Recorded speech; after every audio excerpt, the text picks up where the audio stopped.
Hi everyone, I'm back again. Hopefully you have already watched the How to Navigate This Course website video. If not, go back and watch that first, and then you can come back here and we can talk a little bit about your final project information. So your final project in this class consists of a paper and a presentation. And so I wanted to spend just a couple of minutes here going over both of those assignments with you so that you understand the expectations. It's important for me to brief you on this early in the semester so you know what it is that we're working towards here over the course of the semester. So we'll take a look at the paper first.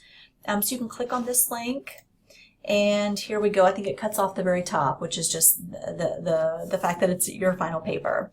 What it highlights here for you is that over the course of the semester, we're going to be talking about lots of different university resources and ways to assist you in your survival as a Southeast student. I sort of hate the word survival, by the way.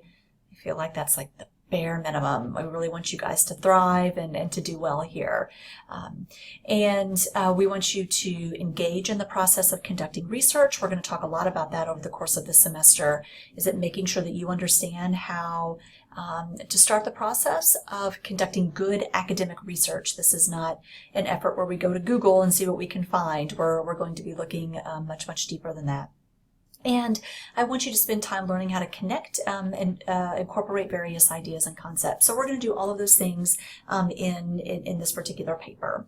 So the purpose of the paper is to research and communicate in writing your understanding of one first-year student issue.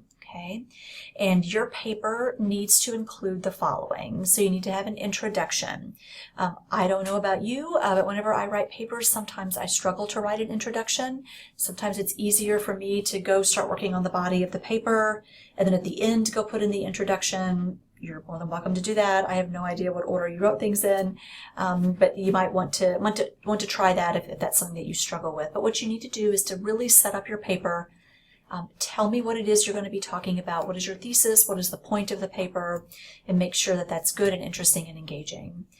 Then you're going to launch into the discussion portion of your paper. And this is where you are going to discuss this particular issue, why a student should be aware of the particular issue that you chose. And I think because you're going to have to conduct a little bit of research for this particular paper, this is probably the easiest place to incorporate your research. So maybe you've found some interesting statistics about your particular issue. This is a great place to incorporate all of that information.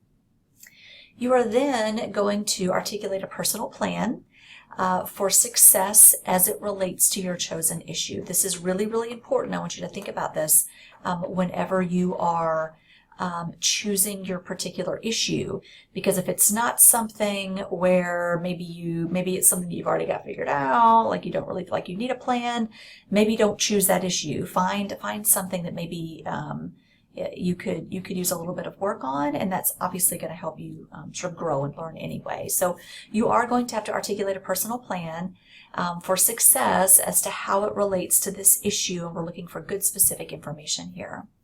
Then you're going to launch into your advice section. And this is where you're going to provide some advice to an incoming student on how to be successful with this topic.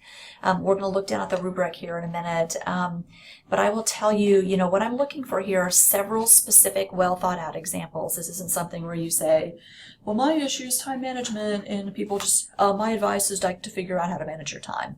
That's not advice. That's nothing specific. That's not particularly helpful to anyone. So I'm looking for good specific advice for your fellow students.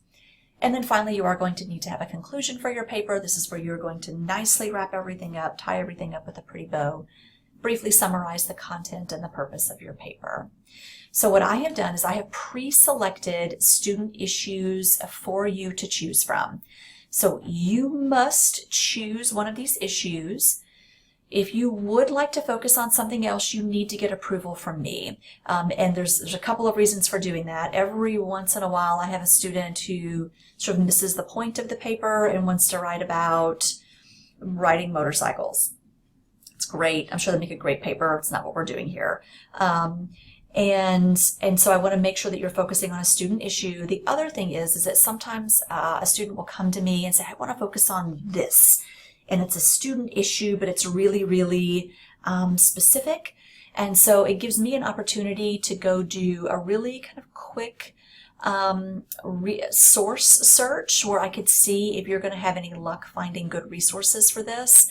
And if it comes back that there's just not a lot of studies or data on this particular topic, then I'll let you know, hey, we need to maybe make this a little bit broader. So you can choose one of these. We have academic advising, alcohol and drug use, campus involvement, career development, wellness, time management, sexual violence prevention, and financial literacy. So I know just based on my experience that there's lots of good data out there, lots of good studies. You should have no trouble finding research on any of these topics. So we are looking for this paper just about 4 pages long. So it is not some 10, 12, 20 page paper, okay? I'm looking for good, concise writing in about 4 pages. Double-spaced, you must use MLA style formatting. We are going to talk about that over the course of the semester. That's important to get you to start thinking about being an academic writer. That means 1-inch margins, Times New Roman 12 point font, a works cited page, and a proper in-text citation. So if you cite a study, or if you cite a particular number, if you say 36% of all students, of all first-year students binge drink at least once a month, that is a statistic that you need to cite in your paper, okay? That works cited page does not count towards your 4 pages, all right? That's something separate. So I'm asking that you include at least 2 sources. So you have to find 2 sources from a book, a journal, a magazine, a newspaper article found in Kent Library or in one of the library subscription databases that support your chosen issue. We're going to talk, what week is that? Gosh, week 3 or week 4 about the library information or the library subscription databases that are going to be a wonderful resource to you. You should be able to conduct all of your research online. You're online students, so obviously we want to make sure that we can do that. Your sources may not be from Google. Okay, so one of the things that you're going to have to do on your works cited page is tell me, you'll have the information there. If something looks suspicious, like if it's just a website or something, I'll know that you didn't use the proper format for finding your particular source. You are welcome to reference your textbook. Right here, you're welcome to reference your textbook. As if there's something in there that you think is interesting, but that should not count as one of your sources. You can also include information that you learn from class assignments, forum postings, other pertinent information from any other assignments or modules that you completed this semester. You are going to submit this. You're going to submit the final paper topic, so just the topic, to me via a forum posting during the 8th week of the semester. That tells me that you've given a little bit of thought to it. And then the forum will be listed, that forum will be listed under the assignment section of the course website, and then your final paper should be uploaded to the link that says final paper under the assignments heading under week 15. So that final paper is going to be due on Sunday, December 3rd. Okay, so obviously we're going to be here in August, and you think, oh, I've got plenty of time to do that. Don't wait until like November 25th to start thinking about this. We want to think about this over the course of this semester. This is one of the very, very, very rare assignments where I will let you submit something late. And you can submit this paper late up to 48 hours after the due date, but you will have 30 points deducted automatically. So the paper's worth 100 points. You can see that right here. If you submit it late after the due date within that 48-hour period, it automatically drops you down to a 70 out of 100, and I haven't even scored it yet. So obviously in your best interest to submit it on time, but certainly if something does happen, you still are able to submit it late, which will be better than nothing. You can see here I have the rubric for you where I've talked about what I'm looking for each of those areas that I discussed up here.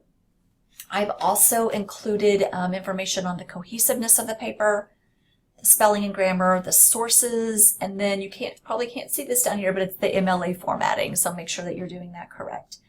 As you can see, most of the points are allocated towards the personal plan, so think about that moving forward and in terms of how you want to structure your paper. Okay, so that's the paper. Let's go take a look at the presentation.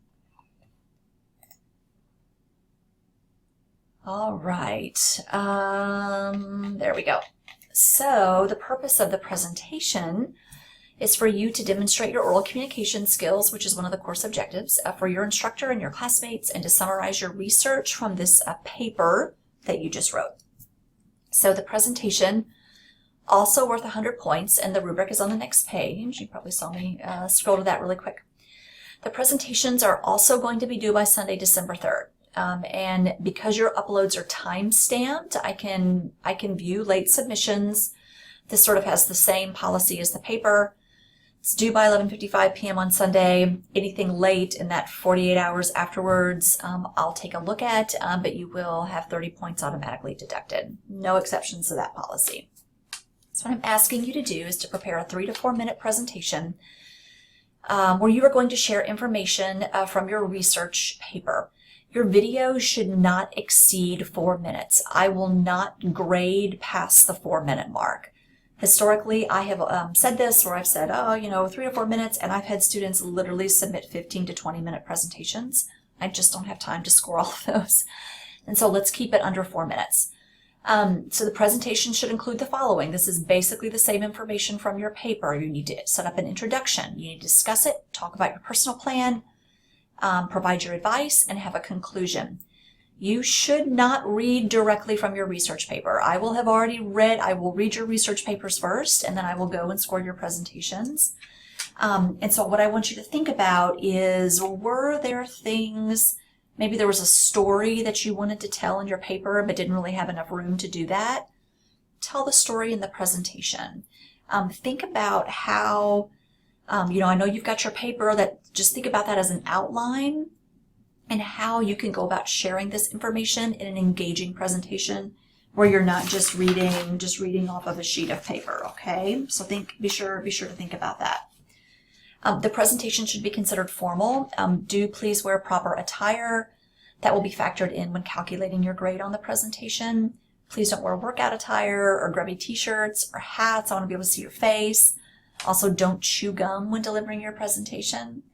I have instructions here which you need to review carefully on how to upload your presentation. So you're going to have to videotape yourself doing this, okay?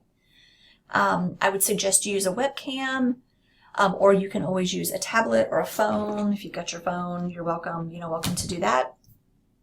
You're going to upload your completed presentation to YouTube.